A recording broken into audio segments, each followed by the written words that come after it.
to kneel among the hounds and sprawling baby, holding out the packet that he had brought from his wallet. De Braos greets you and sends you this, my lady. She leaned quickly forward and took the packet from him, her plump face alight with eagerness, for the marriage, made by Red William for his own ends, had grown to be a happy one, and the Lady Arnor, who had first come to Bramber riding her big white mare as lightly as a boy, was running to soft, sweet fat, like a full-blown rose in the sunshine.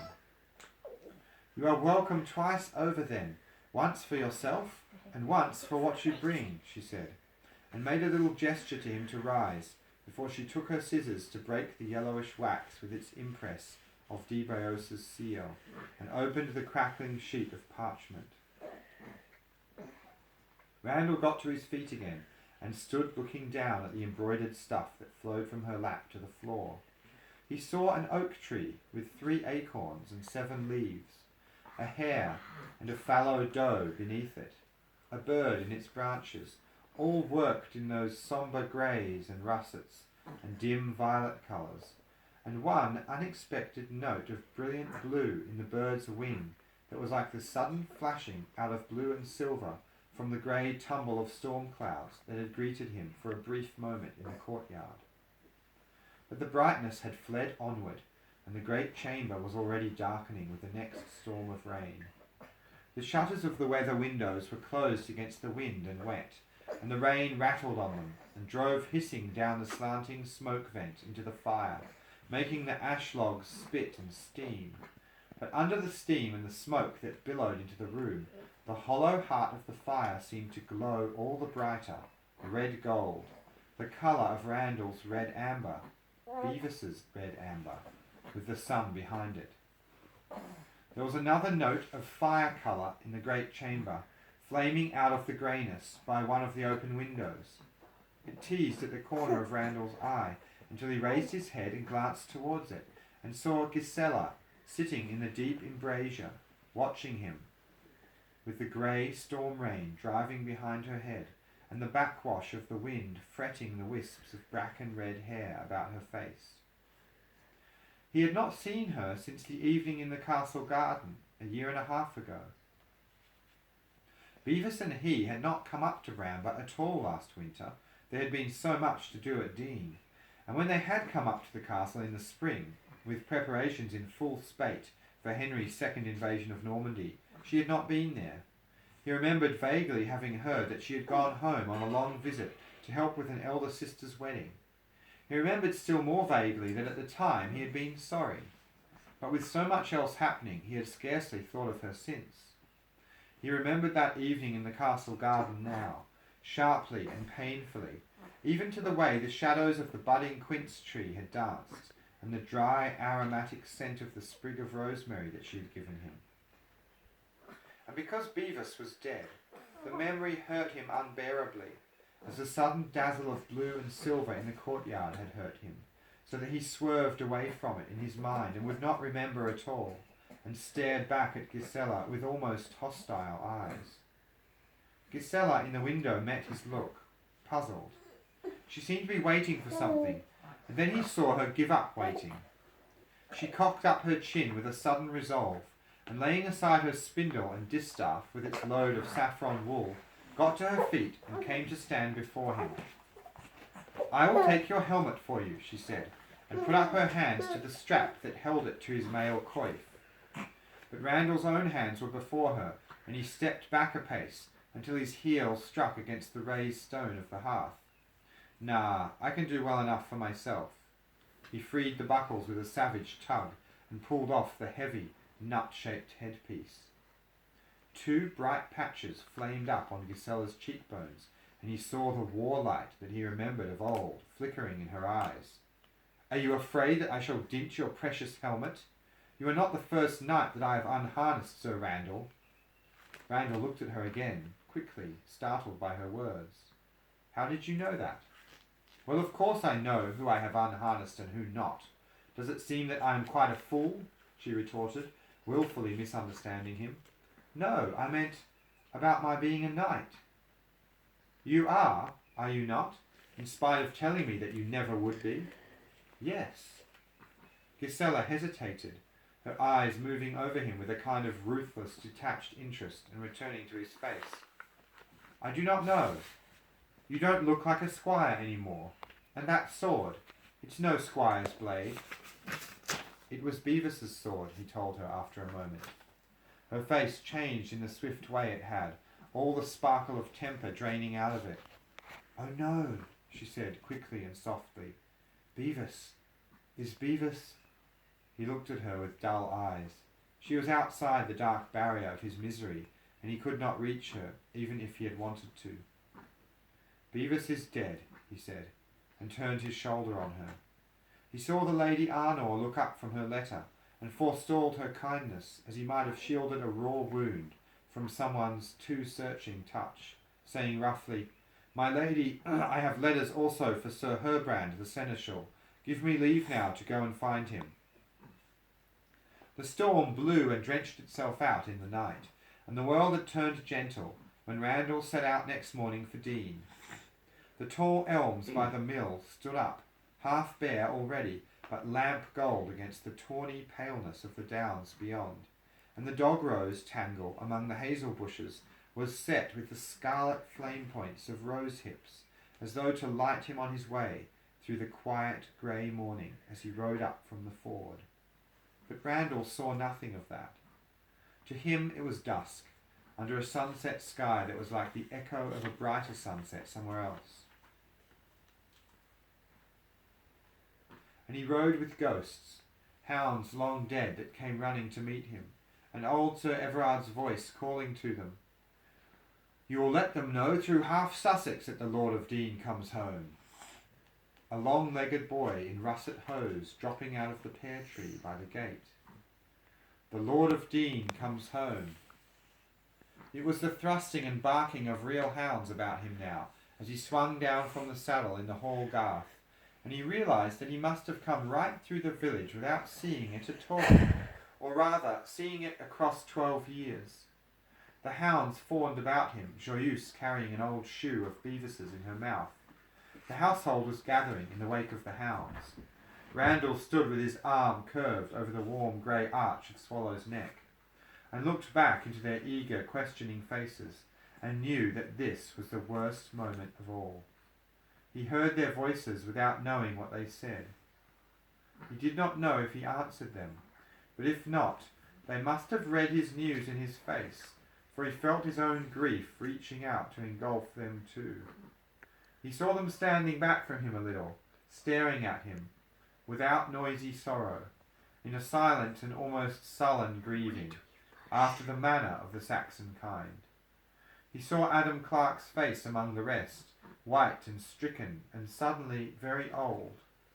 Rainfree's big hand was on his shoulder and he felt it shaking. Sibylla, making less outcry than for many smaller griefs, though the tears trickled down her fat cheeks, was bidding him come in, promising him something to eat. Odd how one still had to eat. But the worst thing of all was Joyeuse pattering round him, looking for something, someone who was not there.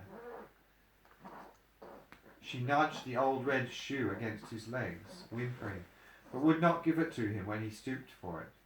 It was not for him she had brought it. She nudged the old red shoe against his legs, whimpering, but would not give it to him when he stooped for it. It was not for him she had brought it. He fondled her head, seeing the greyness of her muzzle, and realised for the first time that Joyeuse was old. They had called her Joyeuse, though it was a sword's name and not a hound's, because she had been such a joyous puppy. But now she was old and grey-muzzled, and not joyous any more. He is not coming, Randall told her, choking. And she looked up into his face with a piercing whine, trying to understand. No good looking. He will not come again. He will not come again, poor old lass, not any more. Suddenly, he had had all that he could bear. I am not hungry, he told Sibylla. Give me some supper when I come back. Someone look after Swallow.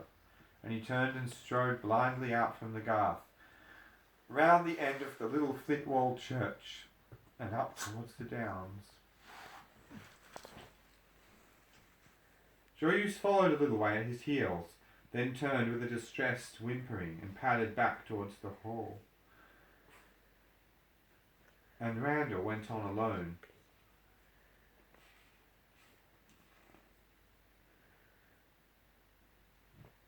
Yeah?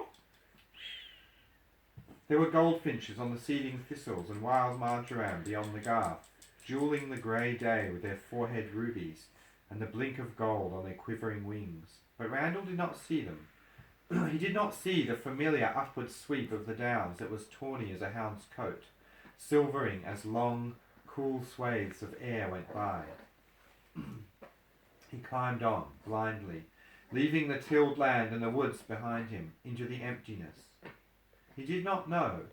He did not even question in his own mind whether it was the Downs or Lewin Longshanks that he was going to. In a way, they were the same thing in his mind, strength and unchangingness, and he needed them now. He saw Lewin from a long way off, sitting on the crest of Long Down against the drifting sky, with the Dean sheep grazing in a quiet grey crescent in the steep coombe head below him, and in the same instant the shepherd stirred, put up one arm in a slow, wide gesture of greeting, and got to his feet. He did not come loping down over the rolling fall of turf to meet him, but remained quietly leaning on his crook, with the dogs crouched on either side to wait for his coming. And Randall, returning the greeting gesture, climbed slowly on and up.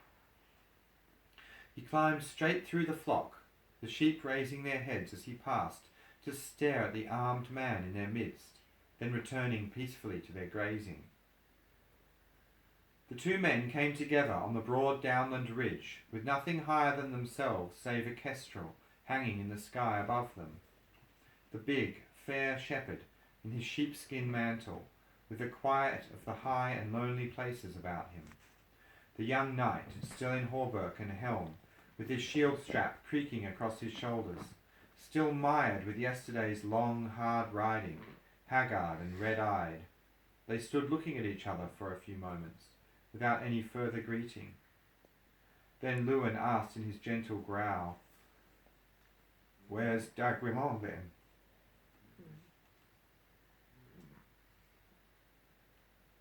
Then Lewin asked in his gentle growl, "Where's d'Aiguillon, then?" "Dead," Randall said. It sounded such a little word in the immensity of the downs.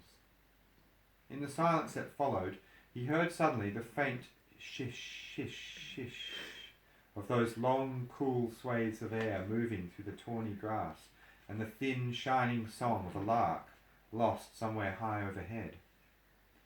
I thought it might be that," Lewin said at last, his quiet gaze still on the younger man's face. How they came soon after that to be sitting side by side on the sloping turf, Randall never knew, save that when one was not going anywhere or doing anything, it always seemed more natural to sit than stand on the slow, quiet swells of the downs. There they sat, with the prick-eared dogs, Lewin with his crook lying beside him, Randall dandling his great sword across his knees. Lewin glanced aside at it after they had kept silent for a good while. "D'Aiguillon's sword. He gave it to me," Randall said. "When was he killed, then? Was it at Tinchebray?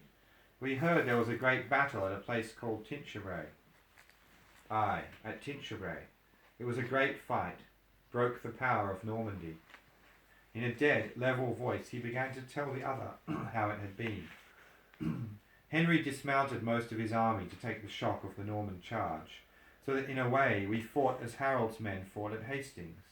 It was queer, that. We held the charge and we pressed on against the Norman foot, and the battle began to break up. But a squadron of their horse came against de Breos's men. De Courcy was one of them." He turned a little to look at the gravely listening man beside him. Always de Courcy, as though even in the chances of war his fate was woven with Dean's. "I was close behind Bevis and saw it all happen. Another Norman took him first, and while his sword was busy to the full, Dikusi took him crosswise and cut him down before I could reach him to cover him with my shield. And the horse, he bowed his head for a moment onto his sword arm that lay across his uptorn knees. The horses trampled on over him. He died before evening. Lewin said, "You killed Dikusi?" "Oh yes," Randall said very gently. "I killed Dikusi." A long time passed before either of them spoke again. Presently one of the sheep wandered too far from the rest of her kind. Lewin pointed her out to the dogs beside him, and they streaked away, running silently, belly to ground, to head the straggler back into the flock. And then, their task accomplished, returned to fling themselves down again, panting beside their master. Then Lewin said, "Who is the new Lord of Dean?"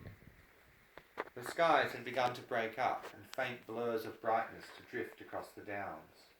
Far below them, and a mile away, a ragged wing of sunshine brushed across the thatched roofs of the manor hall and its byres and barns, waking the colour of the 3 great fields, fresh from the autumn ploughing, and the gleam of the tall straw stacks in the garth.